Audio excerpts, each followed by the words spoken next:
Now to another group of Queensland students who've been plotting and scheming to bankrupt countries and bring down global companies. Hundreds of students recently took part in a World Vision Global Leaders Convention aimed at teaching them about poverty in Africa and inspiring them to do something about it. Tom Forbes reports from the Gold Coast.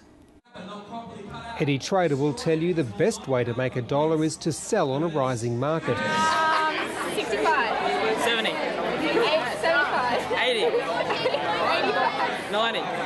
But students at the World Vision Global Leaders Convention are learning some people can't afford to simply walk away from a bad deal. 50 for 2. Look, they're going for $33. 40 for 2.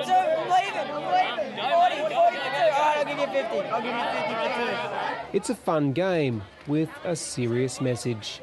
Well, they're going to learn about how supply and demand in our world contributes to high food prices and why 1 billion people in our world today will go hungry tonight. Students are grouped as a country or global company and must trade to survive. Who has fruit and veg? In the beginning, there are plenty of resources to go around, but the pie steadily shrinks. How much did you give me that for? 200. Oh, it's pretty crazy. We're all trading and there's all these little food boxes you have to make and they have to be perfect. And we're selling and trading, trying not to go bankrupt. It's pretty crazy. The simulation exercise brings out the best and the worst in the students.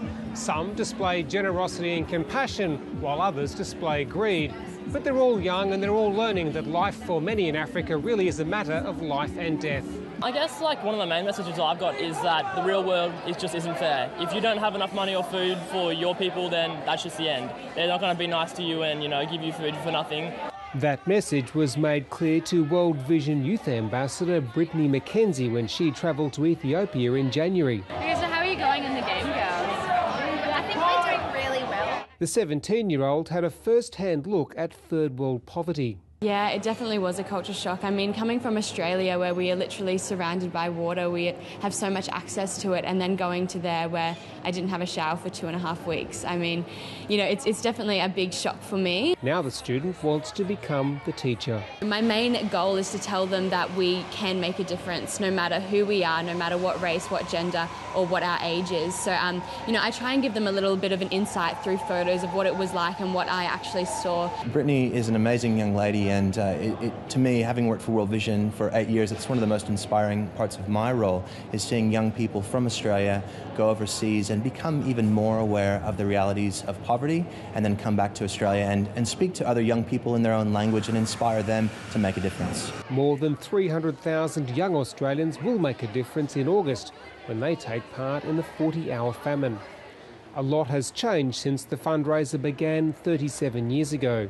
I quite often have conversations with young people and, say, oh, what are you going to be giving up this year? You're going to go without furniture or food or maybe Facebook? And as soon as you mention Facebook, they're horrified. Couldn't imagine, going 5 minutes without it. More than 5,000 students from 800 schools will take part in the Global Leaders Convention as it travels around Australia. Actually, I was a part of the GLC. I was one of the children sitting in there, hoping to do something with it. So, hopefully one of these students will come out to be a youth ambassador and further their education with these issues. And further develop their negotiation skills. 2 weeks? Do you want 2 weeks and spices? Okay. How much for that?